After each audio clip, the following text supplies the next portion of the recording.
प्यारे विद्यार्थियों, मेरे वालों सब नूं प्यार भरी सत श्री अकाल। मैं रजवंत कौर, पंजाबी अध्यापिका, सरकारी सीनियर सैकेंडरी स्कूल माड़ी बुच्चियां, जिला गुरदासपुर तो तुहाडा पंजाबी दी क्लास विच सब दा स्वागत करदी हां।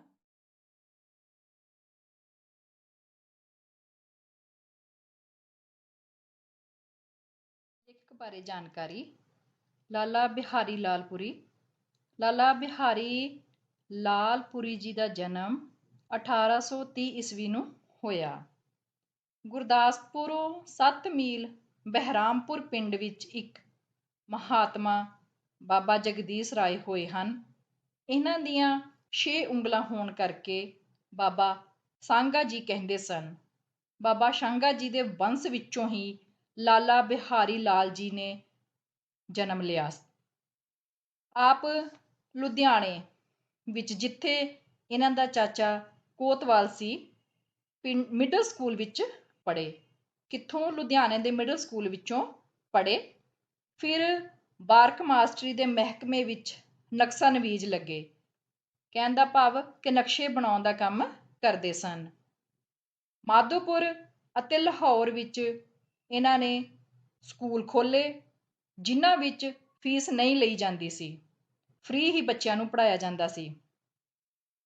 ਲਾਹੌਰ ਵਿਖੇ ਸੱਤ ਸਭਾ ਸਕੂਲ ਵਿੱਚ ਗੁਰਮੁਖੀ ਪੜ੍ਹਨੀ ਜ਼ਰੂਰੀ ਸੀ। ਉੱਥੇ ਗੁਰੂ ਗ੍ਰੰਥ ਸਾਹਿਬ ਦਾ ਪਾਠ ਹੁੰਦਾ ਸੀ ਤੇ ਆਸਾ ਦੀ ਵਾਰ ਲੱਗਦੀ ਸੀ। ਬਿਹਾਰੀ ਲਾਲਪੁਰੀ ਇੱਥੇ ਸਕੱਤਰ ਸਨ। ਕਿੱਥੇ? ਲਾਹੌਰ ਵਿਖੇ ਸੱਤ ਸਭਾ ਸਕੂਲ ਵਿੱਚ। ਉੱਥੇ ਗੁਰਮੁਖੀ ਪੜ੍ਹਾਈ ਜਾਂਦੀ ਸੀ ਤੇ ਗੁਰੂ ਗ੍ਰੰਥ ਸਾਹਿਬ ਜੀ ਦਾ ਪਾਠ ਹੁੰਦਾ ਸੀ। ਲਾਲਾ ਬਿਹਾਰੀ ਲਾਲਪੁਰੀ ਜੀ ਉੱਥੇ ਸਕੱਤਰ ਸਨ। ਪੰਜਾਬੀ ਦੀ ਨੀਂਹ ਰੱਖਣ ਵਾਲਿਆਂ ਵਿੱਚੋਂ ਬਿਹਾਰੀ ਲਾਲਪੁਰੀ ਦਾ ਨਾਂ ਸਭ ਤੋਂ ਮੂਹਰੇ ਹੈ, ਸਭ ਤੋਂ ਪਹਿਲੇ ਆਉਂਦਾ ਹੈ। ਆਪ ਕਈ ਬੋਲੀਆਂ ਦੇ ਵਿਦਵਾਨ ਵੀ ਸਨ। ਕਿਹੜੀਆਂ ਬੋਲੀਆਂ ਦੇ? ਉਹਨਾਂ ਨੇ ਹਿੰਦੀ ਤੇ ਪੰਜਾਬੀ ਵਿੱਚ ਢੇਰ ਸਾਰੀ ਰਚਨਾ ਕੀਤੀ, ਜਿਨ੍ਹਾਂ ਵਿੱਚ ਚਰਿਤਾਵਲੀ, ਵਿਦਿਆ ਰਤਨਾਕਰ, ਪੰਜਾਬੀ ਵਿਆਕਰਣ, ਪਿੰਗਲ ਮੰਜਰੀ ਤੇ ਅਨੇਕ ਦਰਸ਼ਨ ਇਹਨਾਂ ਦੀਆਂ ਪ੍ਰਸਿੱਧ ਤੇ ਹਰਮਨ ਪਿਆਰੀਆਂ ਰਚਨਾਵਾਂ ਹਨ। ਇਸ ਪ੍ਰਕਾਰ ਲਾਲਾ ਬਿਹਾਰੀ ਲਾਲਪੁਰੀ ਜੀ ਨੇ ਬਹੁਤ ਸਾਰੀਆਂ ਰਚਨਾਵਾਂ ਕੀਤੀਆਂ। ਸਭ ਤੋਂ ਪਹਿਲਾਂ ਅਸੀਂ ਸਮੇਂ ਦਾ ਅਰਗ ਪੜ੍ਹਦੇ ਹਾਂ। ਸਮਾਂ। ਅਰਗ ਕੀ ਹੁੰਦਾ? ਅਰਗ ਦਾ ਅਰਥ ਹੈ ਕਦਰ ਕਰਨਾ। ਸਮੇਂ ਦਾ ਕਦਰ ਕਰਨਾ, ਸਮੇਂ ਦੀ ਕਦਰ ਕਰਨੀ ਇਸ ਦਾ ਅਰਥ ਹੈ। ਕਿਉਂਕਿ ਸਮਾਂ ਸਾਰਿਆਂ ਲਈ ਬਹੁਤ ਕੀਮਤੀ ਹੁੰਦਾ ਹੈ, ਇਸ ਕਰਕੇ ਸਾਨੂੰ ਸਮੇਂ ਦੀ ਹਮੇਸ਼ਾ ਹੀ ਕੀਮਤ ਨੂੰ ਸਮਝਣਾ ਚਾਹੀਦਾ ਹੈ। ਇੱਕ ਕੋਈ ਸਾਧੂ ਜਨ ਕਿਸੇ ਦੇਸ਼ ਨੂੰ ਜੋ ਗਿਆ, ਇੱਕ ਸਾਧੂ ਜਨ ਕਿਸੇ ਦੇਸ਼ ਵਿੱਚ ਗਿਆ, ਉੱਥੇ ਜਾ ਕੇ ਇੱਕ ਨਗਰ ਦੇ ਬਾਹਰ ਕੀ ਦੇਖਦਾ ਹੈ? ਉਸ ਨਗਰ ਦੇ ਬਾਹਰ ਉਹ ਕੀ ਦੇਖਦਾ ਹੈ ਕਿ ਇੱਕ ਵਲਗਨ ਇੱਕ ਘੇਰਾ ਦੇ ਅੰਦਰ ਢੇਰ ਸਾਰੀਆਂ ਮੜੀਆਂ ਬਣੀਆਂ ਹਨ, ਮੜੀਆਂ ਸਿਵੇ ਬਣੇ ਹਨ। ਪਿੰਡ ਦੇ ਬਾਹਰ ਕੀ ਦੇਖਦਾ? ਨਗਰ ਦੇ ਬਾਹਰ ਕਿ ਘੇਰੇ ਦੇ ਅੰਦਰ ਬਹੁਤ ਸਾਰੀਆਂ ਮੜੀਆਂ ਬਣੀਆਂ ਹਨ, ਸਿੱਧਾਂ ਦੀਆਂ ਸਮਾਧਾਂ। ਜਾਣ ਕੇ ਉਹਨੇ ਸੋਚਿਆ ਕਿ ਮਹਾਂਪੁਰਖਾਂ ਦੀਆਂ ਸਿੱਧਾਂ ਦੀਆਂ ਸਮਾਧਾਂ ਹਨ। ਉਸ ਸਾਧੂ ਪੁਰਖ ਦੇ ਮਨ ਵਿੱਚ ਆਈ ਕਿ ਚੱਲ ਕੇ ਮਹਾਤਮਾ ਸਵਰਗਵਾਸੀਆਂ ਲੋਕਾਂ ਦੀਆਂ ਸਮਾਧਾਂ ਨੂੰ ਮੱਥਾ ਟੇਕ ਆਈਏ। ਉਸਨੇ ਸੋਚਿਆ ਕਿ ਇਹਨਾਂ ਮਹਾਤਮਾ ਸਵਰਗਵਾਸੀ ਲੋਕ ਜਿਹੜੇ ਨੇ, ਜਿਹੜੇ ਸਵਰਗ ਵਿੱਚ ਵਾਸਾ ਕਰ ਗਏ ਨੇ, ਕਿਉਂ ਨਾ ਜਾ ਕੇ ਉਹਨਾਂ ਨੂੰ ਮੱਥਾ ਟੇਕ ਆਈਏ। ਜਾਂ ਉੱਥੇ ਗਿਆ। ਜਦੋਂ ਹੀ ਉੱਥੇ ਉਹਨਾਂ ਮੜੀਆਂ ਦੇ ਕੋਲ ਪਹੁੰਚਿਆ ਤਾਂ ਕੀ ਦੇਖਦਾ ਹੈ? ਉਹ ਉੱਥੇ ਜਾ ਕੇ ਕੀ ਦੇਖਦਾ ਹੈ ਕਿ ਕਿਸੇ ਸਮਾਧਪੁਰ ਪ੍ਰਾਣੀ ਦੀ 2 ਵਰਸਾਂ ਦੀ ਅਵਸਥਾ ਲਿਖੀ ਹੈ। ਪ੍ਰਾਣੀ, ਉਹ ਜਿੰਨੇ ਵੀ ਉੱਥੇ ਸਿਵੇ ਬਣੇ ਹਨ, ਉਹ ਜਿਹੜੇ ਮਨੁੱਖ ਜਿਨ੍ਹਾਂ ਦੇ ਸਿਵੇ ਸਨ, ਹਰੇਕ ਦੇ ਪ੍ਰਾਣੀ ਦੇ ਉਮਰ ਜਿਹੜੀ ਸੀਗੀ ਉਹ 2 ਸਾਲ, ਕਿਸੇ ਪੁਰ 2.5 ਦੀ, ਕਿਸੇ ਦੇ ਉੱਪਰ 2 ਸਾਲ, ਕਿਸੇ ਦੀ ਪ੍ਰਾਣੀ ਦੀ ਉਮਰ ਜਿਹੜੀ 2.5 ਸਾਲ, ਕਿਸੇ ਪੁਰ 3 ਦੀ, ਕਿਸੇ ਪ੍ਰਾਣੀ ਦੀ ਉਮਰ ਜਿਹੜੀ ਆ ਉਹ ਕਿੰਨੀ ਲਿਖੀ ਸੀ? 3 ਸਾਲ, ਕਿਸੇ ਪੁਰ 4, ਕਿਸੇ ਉੱਪਰ 4 ਦੀ ਅਤੇ ਕਿਸੇ ਪੁਰ 5 ਵਰਸਾਂ ਦੀ। ਤੇ ਕਿਸੇ ਪ੍ਰਾਣੀ ਦੀ ਉੱਥੇ ਉਮਰ ਜਿਹੜੀ ਸੀ ਉਹ ਕਿੰਨੀ ਲਿਖੀ ਗਈ ਸੀਗੀ? 5 ਸਾਲ ਦੀ। ਵਰਸ ਹੁੰਦੇ ਸਾਲ। ਇਸ ਪ੍ਰਕਾਰ ਸੈਂਕੜੇ ਹੀ ਸਮਾਧਾਂ ਵੇਖੀਆਂ। ਉਹਨੇ ਉੱਥੇ ਬਹੁਤ ਸਾਰੀਆਂ ਸਮਾਧਾਂ ਵੇਖੀਆਂ, ਸੈਂਕੜੇ ਮਤਲਬ ਉਹਨੇ 100 ਤੱਕ, 1000 ਤੱਕ ਕਈ ਉੱਥੇ ਸਮਾਧਾਂ ਵੇਖੀਆਂ, ਪਰ 5 ਵਰਸਾਂ ਦੀ ਅਵਸਥਾ ਵਾਲੇ ਤੋਂ ਵਧੇਕ ਆਜੂ ਵਾਲੇ ਦੀ ਕੋਈ ਸਮਾਧ ਨਾ ਦੇਖੀ। ਉਹਨੂੰ ਲੱਗਾ ਕਿ ਇੱਥੇ ਜਿਹੜੇ ਆ ਉਹ ਲੋਕ 2, 2.5, 3, 4 ਜਾਂ 5 ਸਾਲ ਤੱਕ ਹੀ ਜਿਉਂਦੇ ਹਨ ਤੇ ਫਿਰ ਮਰ ਜਾਂਦੇ ਹਨ। ਉਹਦੇ ਮਨ ਦੇ ਵਿੱਚ ਬਹੁਤ ਸਾਰੇ ਵਿਚਾਰ ਆਏ ਤੇ ਉਹ ਚਿੰਤਾਵਨ ਹੋਇਆ ਤੇ ਬੋਲਿਆ। ਉਸਦੇ ਅੰਦਰ ਚਿੰਤਾ ਆਈ ਤੇ ਉਹ ਸਹਿਸਭ ਆਪਣੇ ਅੰਦਰੋਂ ਕੀ ਬੋਲਿਆ ਕਿ ਵਸੋ ਇਸ ਨਗਰ ਦੀ ਜੀਵੇ 2-3 ਸਾਲ। ਵੀ ਇਸ ਨਗਰ ਦੇ ਵਿੱਚ ਜਿਹੜਾ ਵੀ ਉਹ ਜੀਂਦਾ ਵਾ ਉਹ 2 ਜਾਂ 3 ਸਾਲ ਤੱਕ ਹੀ ਜੀਂਦਾ ਹੈ। 5 ਤੇ ਉੱਪਰ ਨਹੀਂ ਮਰਦੇ ਸਭ ਹੀ ਬਾਲ। 5 ਸਾਲ ਤੋਂ ਉੱਪਰ ਵੀ ਕੋਈ ਨਹੀਂ ਜਿਉਂਦਾ, ਬਸ ਉਹ 5 ਸਾਲ ਤੱਕ ਹੀ ਮਰ ਜਾਂਦੇ ਨੇ, ਬਾਲ ਉਮਰੇ ਹੀ ਮਰ ਜਾਂਦੇ ਨੇ। ਮਰਦੇ ਸਭ ਹੀ ਬਾਲ ਚੱਲੇ ਬੋਹਾਰ ਇਹਨਾਂ ਦਾ। ਇਸੇ ਤਰ੍ਹਾਂ ਇਹਨਾਂ ਦਾ ਵਿਹਾਰ ਚੱਲਦਾ ਹੈ, ਇਸੇ ਤਰ੍ਹਾਂ ਦੀ ਰੀਤ ਚੱਲਦੀ ਹੈ ਵੀ ਇਹ 5 ਸਾਲ ਬਾਅਦ ਹੀ ਮਰ ਜਾਂਦੇ ਨੇ। ਕਿਸ ਬਿਤ ਜਾਣਾ ਨਹੀਂ ਹੋਏ ਸੰਤਾਨੋਂ ਵਾਧਾ। ਇਸ ਤਰ੍ਹਾਂ ਮਤਲਬ ਵੀ ਇੱਥੇ ਕੋਈ ਸੰਤਾਨ ਦਾ ਵਾਧਾ ਨਹੀਂ ਹੁੰਦਾ ਹੋਏਗਾ, ਅੱਗੇ ਤੋਂ ਅੱਗੇ ਪੀੜ੍ਹੀਆਂ ਚੱਲਦੀਆਂ ਹੀ ਨਹੀਂ ਹੋਣਗੀਆਂ। ਅਤ ਅਦਭੁਤ ਹੈ ਚਰਿਤ ਪੁੱਛੀਏ ਕਿਸਤੇ ਸਾਖੀ। ਉਸਨੂੰ ਲੱਗਾ ਕਿ ਬੜਾ ਅਚਰਜ ਵਾ, ਬੜਾ ਅਦਭੁਤ ਆ, ਕਿਉਂ ਨਾ ਕਿਸੇ ਨੂੰ ਇਹ ਗੱਲ ਪੁੱਛੀ ਜਾਵੇ, ਕਿਸੇ ਕੋਲੋਂ ਇਹ ਸ਼ੰਕਾ ਜਿਹੜੀ ਦੂਰ ਕੀਤੀ ਜਾਵੇ। ਦੂਰ ਕਰੇ ਸੰਦੇਹ ਵੱਡਾ ਅਚਰਜ ਹੈ ਕਿ ਇਹ ਹੈ ਕੀ। ਉਹ ਚਾਹੁੰਦਾ ਸੀ ਕਿ ਮੈਂ ਜਾ ਕੇ ਦੇਖਾਂ ਇਹ ਕੀ ਹੈ, ਇਹ ਕੀ ਗੁਰੂ ਦੀ ਅਚਰਜ ਕੋਈ ਹੈਗਾ ਕਿ ਜਿਹਦੇ ਕਰਕੇ ਇੱਥੇ ਦੇ ਲੋਕ ਜਿਹੜੇ ਆ ਉਹ 5 ਸਾਲ ਦੀ ਉਮਰ ਤੱਕ ਹੀ ਜਿਹੜਾ ਉਹ ਮਰ ਜਾਂਦੇ ਨੇ। ਇਸ ਗੱਲ ਨੂੰ ਲੈ ਕੇ ਸੋਚਦਾ ਸੋਚਦਾ ਉਹ ਸਾਧੂ ਨਗਰ ਦੇ ਅੰਦਰ ਗਿਆ। ਇਸ ਗੱਲ ਨੂੰ ਸੋਚਦੇ ਸੋਚਦੇ ਸਾਧੂ ਕੀ ਕਰਦਾ ਹੈ, ਨਗਰ ਦੇ ਅੰਦਰ ਜਾਂਦਾ ਜਿੱਥੇ ਸਾਰੇ ਲੋਕ ਰਹਿੰਦੇ ਆ। ਉੱਥੇ ਕੀ ਦੇਖਦਾ ਹੈ ਕਿ 100-100 100 ਵਰਸਾਂ ਦੇ ਬੁੱਢੇ ਔਰ ਨੱਡੇ ਸਾਰੀਆਂ ਅਵਸਥਾ ਦੇ ਲੋਕ ਉਸ ਨਗਰ ਵਿਖੇ ਕੋਈ ਹੱਟ, ਕੋਈ ਪੱਟ, ਕੋਈ ਕਾਰ, ਕੋਈ ਬਹਾਰ ਆਪੋ ਆਪਣੇ ਟਿਕਾਣੇ ਸਿਰ ਪਏ ਕਰਦੇ ਹਨ। ਜਦੋਂ ਨਗਰ ਵਿੱਚ ਜਾਂਦਾ, ਨਗਰ ਦੇ ਅੰਦਰ ਜਾ ਕੇ ਦੇਖਦਾ ਕਿ ਉੱਥੇ ਤੇ 100-100 100 ਸਾਲ ਦੇ ਜਿਹੜੇ ਭਾਵਾਂ ਉਹ ਬਜ਼ੁਰਗ ਨੇ, ਭਾਵਾਂ ਜਵਾਨ ਨੇ, ਸਾਰੇ ਉੱਥੇ ਆਪੋ ਆਪਣੇ ਕੰਮਾਂ 'ਚ ਲੱਗੇ ਨੇ। ਕੋਈ ਹੱਟ ਦਾ ਕੰਮ ਕਰ ਰਿਹਾ, ਕੋਈ ਸਿਲਕ ਦਾ ਕਰ ਰਿਹਾ, ਕੋਈ ਆਪਣਾ ਕੰਮ ਕਰ ਰਿਹਾ। ਹਰ ਕੋਈ ਆਪਣੇ ਆਪਣੇ ਕੰਮ ਦੇ ਵਿੱਚ ਲੱਗਾ ਹੋਇਆ। ਉਹ ਬੜਾ ਹੈਰਾਨ ਹੁੰਦਾ ਕਿ ਇੱਥੇ ਤੇ ਸਾਰੇ ਹੀ ਨੇ, ਭਾਵਾਂ ਕੋਈ 100 ਸਾਲ ਦਾ, ਭਾਵਾਂ ਕੋਈ 125 ਸਾਲ ਦਾ ਨੇ, ਬਜ਼ੁਰਗ ਵੀ ਨੇ, ਬਾਲ ਵੀ ਨੇ, ਸਾਰੇ ਨੇ। ਉਹ ਬੜਾ ਹੈਰਾਨ ਹੁੰਦਾ। ਇਸਨੇ ਕਿਸੇ ਕੋਲੋਂ ਪੁੱਛਿਆ।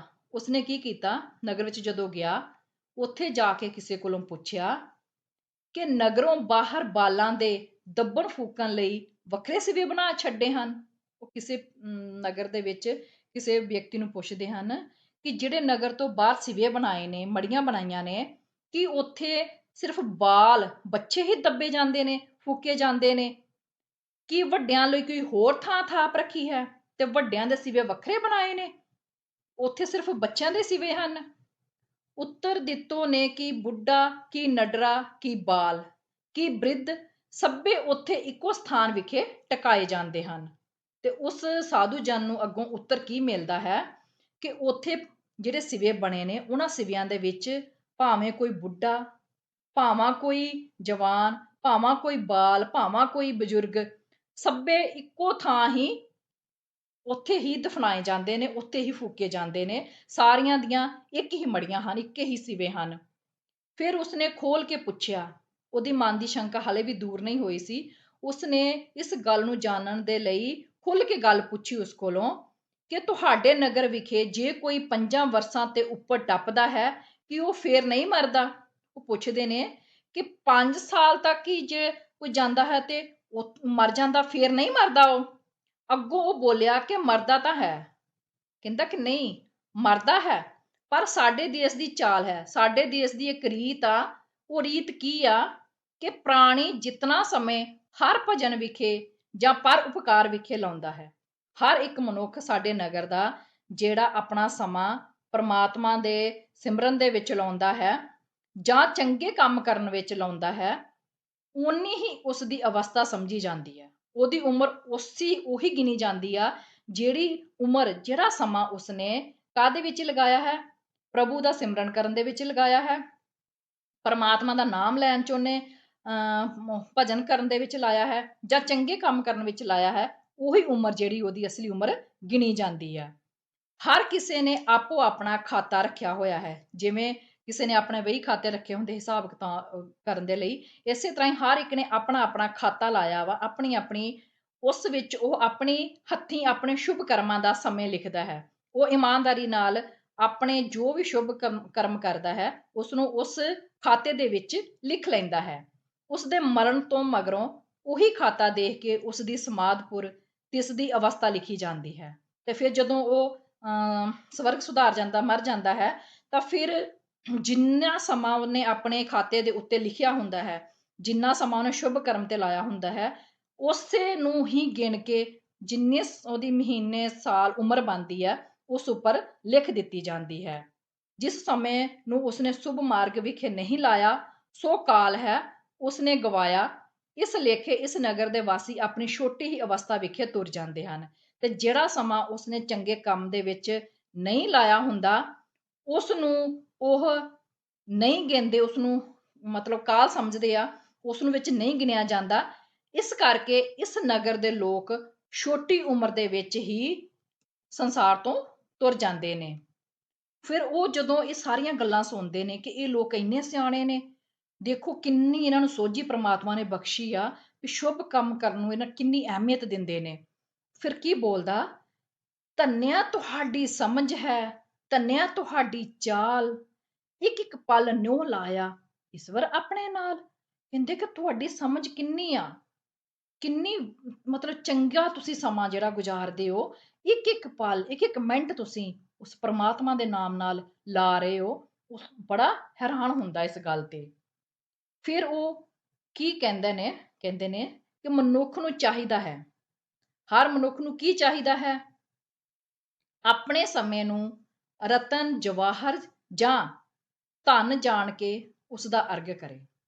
ਹਰੇਕ ਮਨੁੱਖ, ਭਾਵਾਂ ਉਹ ਬੁੱਢਾ, ਭਾਵਾਂ ਜਵਾਨ, ਭਾਵਾਂ ਬੱਚਾ, ਹਰ ਇੱਕ ਨੂੰ ਕੀ ਚਾਹੀਦਾ ਹੈ ਕਿ ਉਹ ਆਪਣਾ ਸਮਾਂ ਕੀਮਤੀ ਸਮਝ ਕੇ, ਜਿਵੇਂ ਅਸੀਂ ਰਤਨ ਜਵਾਹਰਾਂ ਨੂੰ ਜਾਂ ਧਨ ਨੂੰ ਬਹੁਤ ਕੀਮਤੀ ਸਮਝਦੇ ਹਾਂ, ਇਸ ਤਰ੍ਹਾਂ ਆਪਣੇ ਸਮੇਂ ਨੂੰ ਕੀਮਤੀ ਸਮਝ ਕੇ ਉਹਦੀ ਕਦਰ ਕਰੇ, ਉਸਦਾ ਅਰਗ ਕਰੇ। ਅਰਗ ਹੁੰਦਾ ਕਦਰ।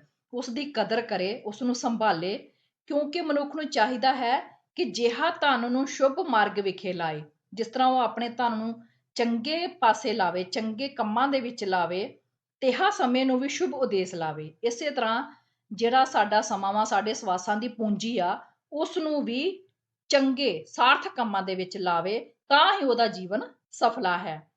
ਇਸ ਦਾ ਜਿੰਨਾ ਸਮਾਂ ਸ਼ੁਭ ਉਦੇਸ਼ ਲੱਗਦਾ ਹੈ, ਜਿੰਨਾ ਸਮਾਂ ਚੰਗੇ ਕੰਮ ਵਿੱਚ ਲੱਗਦਾ ਹੈ, ਓਨਾ ਹੀ ਸਾਰਥਕ ਹੈ, ਓਨਾ ਹੀ ਚੰਗਾ ਹੈ। ਜਿੰਨਾ ਉਹ ਚੰਗੇ ਕੰਮ ਦੇ ਵਿੱਚ ਲਗਾਉਂਦਾ ਹੈ, ਓਨਾ ਹੀ ਇਸ ਦਾ ਜੀਵਨ ਅਰਥਾਤ ਅਮਰ ਅਵਸਥਾ ਜਾਣੀ ਜਾਂਦੀ ਹੈ। ਤਾਂ ਹੀ ਉਹ ਅਮਰ ਗਿਣਿਆ ਜਾਏਗਾ ਜੇ ਉਹ ਆਪਣਾ ਸਮਾਂ ਸ਼ੁਭ ਕਰਮਾਂ ਦੇ ਵਿੱਚ ਲਗਾਉਂਦਾ ਹੈ।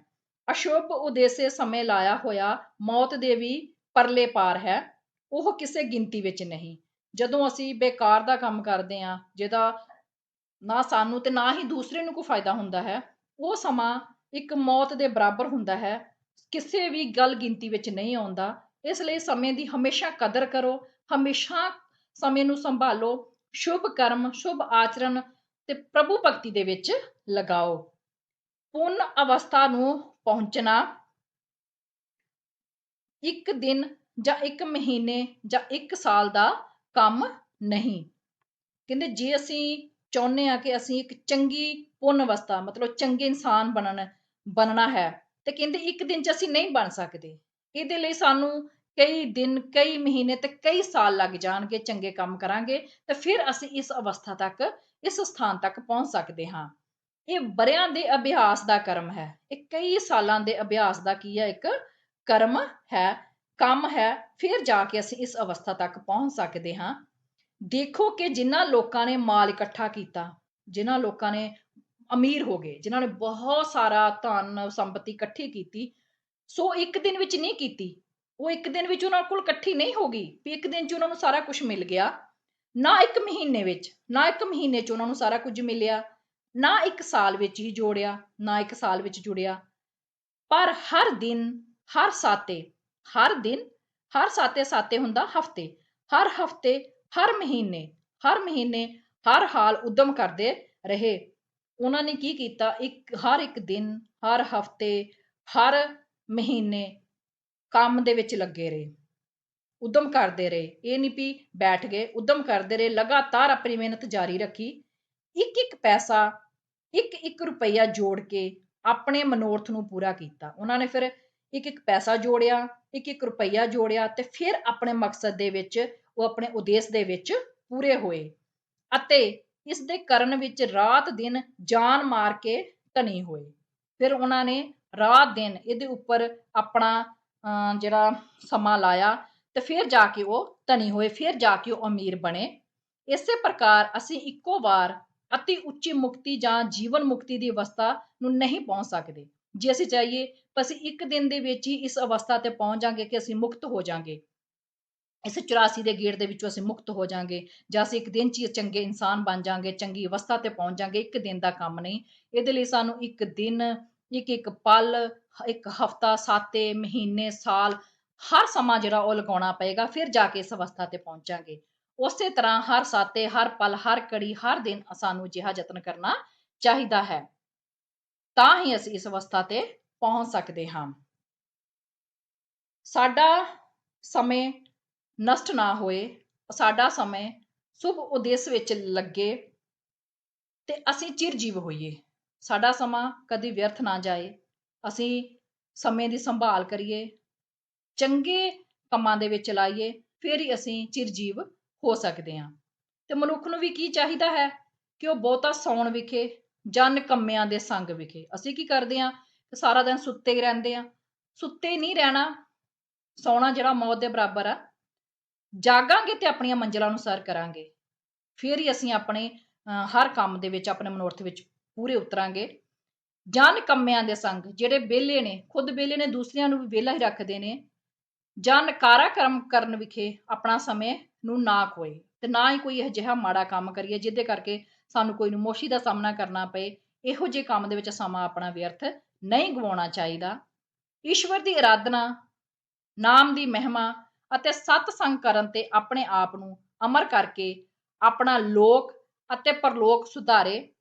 ਹਰ ਮਹਿਮਾ ਸਮ ਤਨ ਨਹੀਂ, ਕੋਈ ਤਨ ਜਗ ਜਾਣ, ਸਦਾ ਰਹੇ ਗੁਣ ਸ਼ੁਭ ਕਰੇ, ਅੰਤ ਕਰੇ ਕਲਿਆਣ।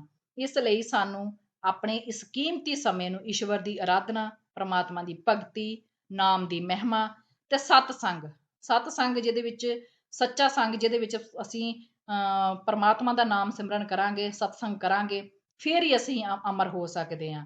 ਤੇ ਆਪਣਾ ਹੁਣ ਦਾ ਸਮਾਂ ਵੀ ਤੇ ਅਗਲਾ ਸਮਾਂ ਵੀ, ਪਰਲੋਕ ਵੀ, ਜਿਹੜਾ ਅਸੀਂ ਤਾਂ ਹੀ ਸੁਧਾਰ ਸਕਦੇ ਹਾਂ ਜੇ ਅਸੀਂ ਆਪਣੇ ਸਮੇਂ ਨੂੰ ਸ਼ੁਭ ਕਰਮਾਂ ਦੇ ਵਿੱਚ ਲਗਾਉਂਦੇ ਹਾਂ। ਇਸ ਕਰਕੇ ਸਾਨੂੰ ਸਮੇਂ ਦੀ ਹਮੇਸ਼ਾ ਕਦਰ ਕਰਨੀ ਚਾਹੀਦੀ ਹੈ। ਵੱਡਿਆਂ ਦਾ ਆਦਰ, ਵੱਡਿਆਂ ਦੀ ਸਤਿਕਾਰ। ਵੱਡਿਆਂ ਦਾ ਸਤਿਕਾਰ ਕਿਵੇਂ ਕਰਨਾ, ਵੱਡਿਆਂ ਦਾ ਆਦਰ ਅਸੀਂ ਕਿਵੇਂ ਕਰਨਾ? ਮੂੰਹੋਂ ਮਿੱਠਾ ਬੋਲ, ਸਾਨੂੰ ਹਮੇਸ਼ਾ ਮੂੰਹ ਚੋਂ ਮਿੱਠੇ ਬੋਲ ਬੋਲਣੇ ਚਾਹੀਦੇ ਹਨ।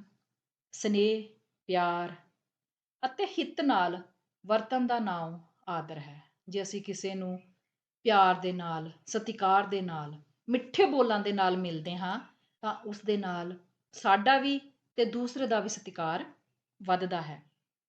ਇਸ ਆਦਰ ਦੇ ਕਰਨ ਤੇ ਸਭਨਾਂ ਦਾ ਮਾਣ ਹੁੰਦਾ ਹੈ। ਜਦੋਂ ਅਸੀਂ ਕਿਸੇ ਦਾ ਸਤਿਕਾਰ, ਆਦਰ, ਮਾਣ ਕਰਦੇ ਹਾਂ, ਤੇ ਇਸ ਨਾਲ ਸਾਰਿਆਂ ਦਾ ਹੀ ਮਾਣ ਵੱਧਦਾ ਹੈ। ਜਾਂ ਕੋਈ ਆਪ ਤੇ ਵੱਡਾ ਮਿਲੇ, ਜੇਕਰ ਸਾਨੂੰ ਆਪਣੇ ਤੋਂ ਵੱਡਾ ਮਿਲਦਾ ਹੈ, ਤਾਂ ਖੜੇ ਹੋ, ਸੀਸ ਝੁਕਾ, ਹੱਥ ਬੰਨ੍ਹ ਉਸ ਨੂੰ ਮੱਥਾ ਟੇਕਣਾ ਜਾਂ ਪੈਰੀ ਪੈਣਾ ਕਹਿਣਾ ਚਾਹੀਦਾ ਹੈ। ਜਦੋਂ ਸਾਨੂੰ ਆਪਣੇ ਤੋਂ ਕੋਈ ਵੱਡਾ ਮਿਲੇ, ਸਤਿਕਾਰ ਨਾਲ ਸੀਸ ਝੁਕਾ ਕੇ, ਹੱਥ ਬੰਨ੍ਹ ਕੇ ਉਸ ਨੂੰ ਮੱਥਾ ਟੇਕਣਾ ਚਾਹੀਦਾ ਹੈ ਜਾਂ ਪੈਰੀ ਪੈਣਾ ਕਹਿਣਾ ਚਾਹੀਦਾ ਹੈ। ਇਸ ਨਾਲ ਸਾਡਾ ਮਾਣ ਵੱਧਦਾ ਹੈ, ਅਗਲੇ ਨੂੰ ਤਾਂ ਸਤਿਕਾਰ ਮਿਲਦਾ ਹੀ ਹੈ। ਉਸ ਕੋਲੋਂ ਅੱਗੇ ਵੱਧ ਕੇ ਨਹੀਂ ਤੁਰਨਾ ਚਾਹੀਦਾ। ਜੇਕਰ ਸਾਡੇ ਤੋਂ ਕੋਈ ਵੱਡਾ ਹੈ, ਤਾਂ ਸਾਨੂੰ ਕਾਹਲੀ ਨਾਲ ਉਸ ਤੋਂ ਅੱਗੇ ਵੱਧ ਕੇ ਨਹੀਂ ਚੱਲਣਾ ਚਾਹੀਦਾ, ਹਮੇਸ਼ਾ ਉਸ ਤੋਂ ਪਿੱਛੇ ਹੀ ਰਹਿਣਾ ਚਾਹੀਦਾ ਹੈ। ਉਸਦੇ ਮਗਰ ਮਗਰ ਜਾਣਾ ਚਾਹੀਏ, ਸਾਨੂੰ ਉਸਦੇ ਮਗਰ ਮਗਰ ਚੱਲਣਾ ਚਾਹੀਦਾ ਹੈ, ਕਿਉਂਕਿ ਅਸੀਂ ਉਸ ਨੂੰ ਸਤਿਕਾਰ ਦੇ ਰਹੇ ਹਾਂ। ਸਤਿਕਾਰ ਵਜੋਂ ਸਾਨੂੰ ਮਗਰ ਮਗਰ ਚੱਲਣਾ ਚਾਹੀਦਾ ਹੈ। ਜੇ ਅੱਗੇ ਲੰਘਣਾ ਹੀ ਪੈ ਜਾਵੇ, ਕਿਤੇ ਸਾਨੂੰ ਕੋਈ ਕਾਹਲ ਹੋਵੇ, ਜਲਦੀ ਹੋਵੇ, ਤਾਂ ਸਾਨੂੰ ਉਸ ਤੋਂ ਅੱਗੇ ਲੰਘਣਾ ਪੈ ਜਾਵੇ ਆਪਣੇ ਤੋਂ ਵੱਡੇ ਤੋਂ, ਤਾਂ ਆਗਿਆ ਲੈ ਲਈ ਤਾਂ ਸਾਨੂੰ ਉਸ ਤੋਂ ਆਗਿਆ ਲੈ ਲੈਣੀ ਚਾਹੀਦੀ ਆ ਕਿ ਮੈਨੂੰ ਥੋੜ੍ਹੀ ਜਲਦੀ ਹੈ ਅਤੇ ਮੈਨੂੰ ਆਗਿਆ ਦਿਓ, ਮੈਂ ਤੁਹਾਡੇ ਤੋਂ ਅੱਗੇ ਜਾ ਸਕਾਂ, ਮੈਂ ਆਪਣਾ ਕੰਮ ਕਰ ਸਕਾਂ। ਉਸਦੇ ਸਾਹਮਣੇ ਖਿੜਖਿੜਾ ਕੇ ਨਾ ਹੱਸੋ ਅਤੇ ਉਸ ਨਾਲ ਬਾਤ ਵੀ ਚੰਗੀ ਕਰੋ। ਕਦੇ ਵੀ ਆਪਣੇ ਤੋਂ ਵੱਡਿਆਂ ਦੇ ਅੱਗੇ ਖਿੜਖਿੜਾ ਕੇ ਉੱਚੀ ਆਵਾਜ਼ ਵਿੱਚ ਨਹੀਂ ਹੱਸਣਾ ਚਾਹੀਦਾ। ਇੱਕ ਮਰਿਆਦਾ ਦੇ ਵਿੱਚ ਰਹਿਣਾ ਚਾਹੀਦਾ ਹੈ ਅਤੇ ਉਸ ਦੇ ਨਾਲ ਹਮੇਸ਼ਾ ਗੱਲਬਾਤ ਜਿਹੜੀ ਅਸੀਂ ਕਰਨੀ ਆ ਉਹ ਵੀ ਸਾਨੂੰ ਚੰਗੇ ਤਰੀਕੇ ਨਾਲ ਕਰਨੀ ਚਾਹੀਦੀ ਹੈ। ਤਾਂ ਹੀ ਸਾਡਾ ਮਾਣ ਸਤਿਕਾਰ ਵਧੇਗਾ ਅਤੇ ਅਗਲੇ ਨੂੰ ਅਸੀਂ ਮਾਣ ਸਤਿਕਾਰ ਤਾਂ ਹੀ ਦੇ ਸਕਦੇ ਹਾਂ ਜੇਕਰ ਸਾਡੇ ਅੰਦਰ ਸੰਸਕਾਰ ਹਨ। ਉਸਦੇ ਸਾਹਮਣੇ ਨਿਰਲੱਜ ਬਾਣੀ ਨਾ ਬੋਲੋ।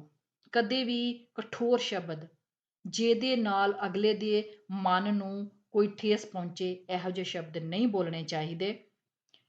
ਨਾ ਕਠੋਰ ਬਾਤ ਹੀ ਉਸਦੇ ਮੂਹਰੇ ਕਰੋ ਅਤੇ ਨਾ ਹੀ ਸਖਤ ਬੋਲ ਜਿਹੜੇ ਉਸਦੇ ਸਾਹਮਣੇ ਬੋਲੋ। ਇਸ ਦੇ ਨਾਲ ਸਾਡੀ ਖੁਦ ਦੀ ਜਿਹੜਾ ਸਤਿਕਾਰ ਆ ਉਹ ਘਟਦਾ। ਵੱਡੇ ਵੀ ਕਈ ਪ੍ਰਕਾਰ ਦੇ ਹੁੰਦੇ ਹਨ। ਵੱਡੇ ਬਹੁਤ ਪ੍ਰਕਾਰ ਦੇ ਹੁੰਦੇ ਨੇ, ਬੜੀਆਂ ਕਿਸਮਾਂ ਦੇ ਹੁੰਦੇ ਹਨ। ਰੋਜ਼ਮर्रा ਦੀ ਜ਼ਿੰਦਗੀ 'ਚ ਅਸੀਂ ਦੇਖਦੇ ਵੀ ਹਾਂ ਕਿ ਵੱਡੇ ਕਿਹੜੇ ਕਿਹੜੇ ਨੇ। ਪਹਿਲਾ ਸਾਡੇ ਵੱਡਾ ਸਾਕੋਂ ਵੱਡਾ, ਪਹਿਲਾ ਸਾਕੋਂ ਵੱਡਾ, ਉਹ ਵੀ ਵੱਡਾ ਜਿਹੜਾ ਸਾਕ ਵਿੱਚ ਵੱਡਾ ਵਾ, ਉਹ ਕੀ ਆ, ਰਿਸ਼ਤੇਦਾਰੀ 'ਚੋਂ ਵੱਡਾ, ਉਹ ਵੀ ਇੱਕ ਵੱਡਾ ਹੈ। ਦੂਜਾ ਅਵਸਥਾ ਵਿੱਚ ਵੱਡਾ, ਅਵਸਥਾ ਉਮਰ ਵਿੱਚ ਜੋ ਵੱਡਾ ਉਹ ਵੀ ਵੱਡਾ, ਸਾਨੂੰ ਉਹਦਾ ਵੀ ਸਤਿਕਾਰ ਕਰਨਾ ਚਾਹੀਦਾ, ਸੋ ਵੀ ਵੱਡਾ। ਤੀਜਾ ਵਿੱਦਿਆ 'ਚ ਵੱਡਾ, ਜਿਹਦੇ ਕੋਲੋਂ ਬਹੁਤ ਸਾਰਾ ਗਿਆਨ ਆ, ਵਿੱਦਿਆ ਵਾ, ਉਹ ਵੀ ਵੱਡਾ। ਚੌਥਾ ਗੁਣ 'ਚ ਵੱਡਾ, ਕਿਸੇ ਕੋਲ ਬਹੁਤ ਸਾਰੇ ਗੁਣ ਨੇ, ਉਹ ਸਾਡੇ ਕੋਲ ਗੁਣਾਂ 'ਚ ਬਹੁਤ ਅੱਗੇ ਆ ਅਤੇ ਸੋ ਵੀ ਵੱਡਾ। ਪੰਜਵਾਂ ਪਦਵੀ ਵਿੱਚ ਵੱਡਾ, ਪਦਵੀ ਹੁੰਦਾ ਅਹੁਦਾ। ਪੰਜਵਾਂ ਜਿਹੜਾ ਕਿ ਕਾਹਦੇ ਵਿੱਚ ਵੱਡਾ ਵਾ, ਅਹੁਦੇ ਵਿੱਚ ਵੱਡਾ, ਸੋ ਵੀ ਵੱਡਾ। ਇਸ ਪ੍ਰਕਾਰ ਸਾਕ 'ਚੋਂ ਵੱਡਾ, ਅਵਸਥਾ 'ਚ ਵੱਡਾ, ਵਿੱਦਿਆ 'ਚ ਵੱਡਾ, ਗੁਣ 'ਚ ਵੱਡਾ ਅਤੇ ਪਦਵੀ 'ਚ ਵੱਡਾ। ਇਹ ਸਾਰੇ ਕੀ ਨੇ, ਵੱਡੇ। ਸਾਨੂੰ ਸਭ ਦਾ ਕੀ ਕਰਨਾ ਚਾਹੀਦਾ, ਸਤਿਕਾਰ। ਸੋ ਜਿੰਨੇ ਵੱਡੇ ਹਨ ਸਾਰਿਆਂ ਦਾ ਆਦਰ ਕਰਨਾ ਚਾਹੀਏ। ਸੋ ਥਾਂ ਥਾਂ ਸਿਰ ਜਿਸ ਜਿਸ ਦਾ ਜੋ ਜੋ ਅਧਿਕਾਰ ਹੈ, ਜਿਸ ਦਾ ਜੋ ਵੀ ਰੁਤਬਾ ਹੈ, ਉਸ ਨੂੰ ਉਸੇ ਅਧਿਕਾਰ ਹਿੱਤ ਓਨਾ ਹੀ ਆਦਰ ਕਰਨਾ ਚਾਹੀਏ। ਸਾਨੂੰ ਹਮੇਸ਼ਾ ਉਹਨਾਂ ਨੂੰ ਉਹਨਾਂ ਦੇ ਉਮਰ ਦੇ ਹਿਸਾਬ ਨਾਲ, ਅਹੁਦੇ ਦੇ ਹਿਸਾਬ ਨਾਲ, ਗੁਣ ਦੇ ਹਿਸਾਬ ਨਾਲ ਆਦਰ ਮਾਣ ਸਤਿਕਾਰ ਦੇਣਾ ਚਾਹੀਦਾ ਹੈ। ਆਦਰ ਕਰਨਾ ਕੋਈ ਮਾੜੀ ਗੱਲ ਨਹੀਂ ਆ, ਆਦਰ ਕਰਨਾ ਚੰਗਿਆਂ ਦਾ ਕਰਮ ਹੈ। ਚੰਗੇ ਹਮੇਸ਼ਾ ਦੂਸਰਿਆਂ ਨੂੰ ਮਾਣ ਸਤਿਕਾਰ ਹੀ ਦੇਣਗੇ ਅਤੇ ਹੋਰਨਾਂ ਦਾ ਧਰਮ ਹੈ ਅਤੇ ਬਾਕੀਆਂ ਦਾ ਕੀ ਆ, ਧਰਮ। ਮੰਨੂ ਜੀ ਕਹਿੰਦੇ ਹਨ ਕਿ ਅਚਰਜ ਪਿਤਾ ਮਾਤਾ ਅਤੇ ਵੱਡੇ ਭਰਾਵਾਂ ਦਾ ਸਦਾ ਆਦਰ ਕਰਨਾ ਚਾਹੀਦਾ ਹੈ।